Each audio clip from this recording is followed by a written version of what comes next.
So Robert, we talked about what employers can do to attract job seekers. So what tips you have now for job seekers to differentiate themselves? Because as you mentioned earlier that there's a job and there's 10,000 people applying or more, especially in the tech or in not tech industry. So what can job seekers do to differentiate themselves and make them shine when applying for a job, and especially when applying for a job is through applicant tracking system, and we know that those keywords should be in their resume so that the applicant tracking put them on the top of the list? Yeah, great question. So I will give it to 3 C's, okay? Number 1, channels. Number 2, content. Number 3, communication. So first of all, let's talk about channels. And you mentioned earlier employer branding. I'm going to talk to you about personal branding. Or individual branding, right? Or brand me, a brand called you. So what you want is a level of consistency in terms of the channels that you use. So first of all, you've heard the statistics, right? Anywhere from, depending which study you look at, 20 to 40% of CVs contain major lies or omissions. And so you've got an issue with trust, right? So I've got this piece of paper or this summary.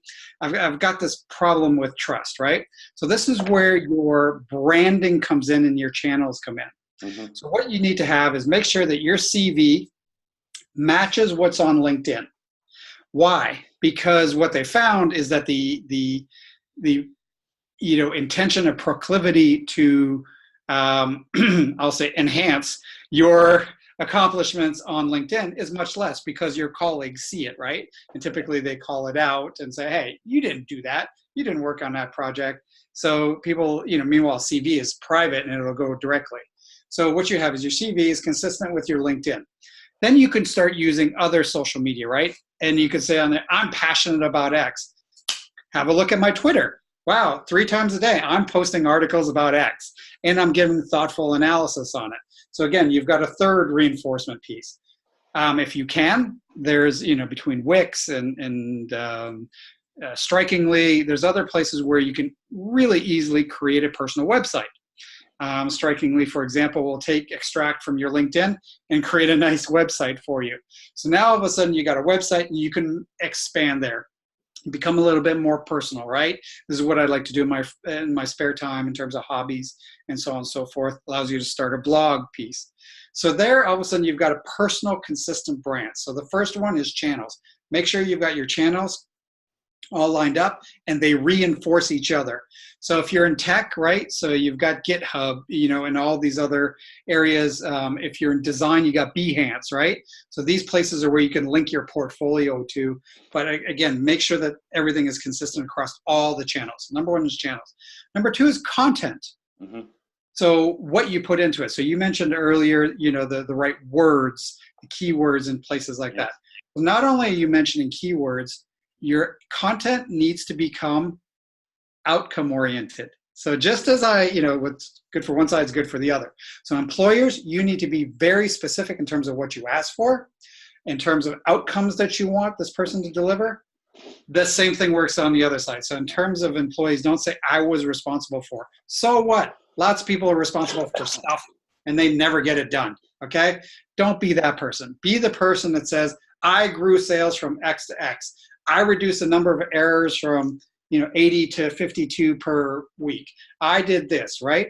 So focus on the things that you either did individually, and if you accomplished it with a team, I was part of a team that did X or Y, increased, reduced, optimized, transitioned, transformed. Use those verbs, those action verbs that show that you moved something from one state to another. Again, it flips around what we are asking employers to do. It shows that you're outcome orientated. The third piece, is communication, right? So, basically, and we touched on this earlier, video. What about having a conversation with a potential employer? And the other piece too is infographics. You've got all kinds of software out there, and you could even get a free version, for the purposes, and create an infographic. Here's my experience. I've done 44 HR technology implementations. I've done 16 Oracle, I've done 11 SAPs, I've done this many ATS and so on and so forth, and put in a nice chart for people to see.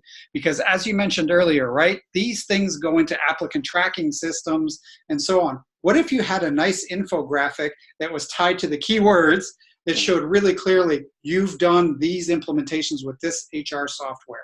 Yeah. Really easy for the person to read. I can tell you from being an HR person, you do have, the studies are correct, you do have about 10 seconds to impress me. Yeah. Something like an infographic or a video is much more likely to get my attention. Yeah. And if you get to the point in terms of your skill set, focused on outcomes, what you've done, not what you were responsible for, that really gets my attention. And then I will spend 2, 3, 4, 5 minutes digging in. And digging in means I'm checking you on LinkedIn, on Twitter, and so on and so forth, and doing my due diligence as well. So again, go back to my first point, make sure you got your channels lined up. Yeah, but as a follow-up, I also seeing these days a lot on LinkedIn, everyone is posting their ideas or their videos. So do you think that also that's related on personal branding? And the other thing is that I also heard or read someone saying that you don't have to be so much detailed on LinkedIn about your resume. It shouldn't be a copy of your resume. It should be very small. What do you think about that? No, I agree. So, in theory, you should have, in your mind, 3 documents. So, the first document is a resume, right? A resume, depending on where you are in your career, is kind of 5 years or less. It should be 1 page, more than 5 years, 2 pages. Even somebody like me can get, 25 years, can still get it down to 2 pages. That's a resume. Then you've got your CV, which is a little bit longer. And that one could be 6, 7, 8, 10 pages if you've got publications, videos, conferences, and so on and so forth, going all the way through. It's a little bit more detailed, so that one's longer. Now, your teaser part in the front would be your LinkedIn, right? Which is probably even shorter than your resume. So you have these things building it out. Now, I always tell people, like branding, it's like, you're branding a retail item, right? Yes. So you want the packaging to look good, like the soup, Campbell's soup, right? Simple, white, red, Campbell's name on it, gets people attention. And then when you bring it home, you've got to deliver, right? The soup's got to taste good. Soup tastes bad. All the nice packaging in the world is not going to help it.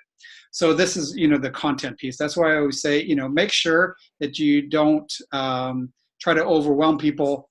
Your first lead-in shouldn't be your 10-page CV. Mm-hmm. It should be a much smaller summary. And if people want more, so, typically on my LinkedIn, for example, I say, go to my website. The website has lots and lots and lots of things, you can look at. And if you want to read for 45 minutes, but, the LinkedIn profile, you can scroll through fairly quickly. But also other thing is that in terms of applicant tracking system, I've seen some applicant tracking systems that are very difficult to apply. You upload your resume and then you have to write it again on 7 steps, or some applicant tracking systems do not take video. So what about if people are having difficulties to applying online? Yeah, unfortunately, that's a human error issue. I mean, it's really unfortunate, because in terms of the filters, right, those are set by the recruiters themselves. Yes. So, and then obviously there are some applicant tracking systems, they're not all created equal. But, in those cases, with applicant tracking system, if you can, submit to 2 documents, right, your resume and the CV. Why? Exactly as you mentioned before, for the keywords, right? So your CV has a ton of keywords in it because it's very long and expansive.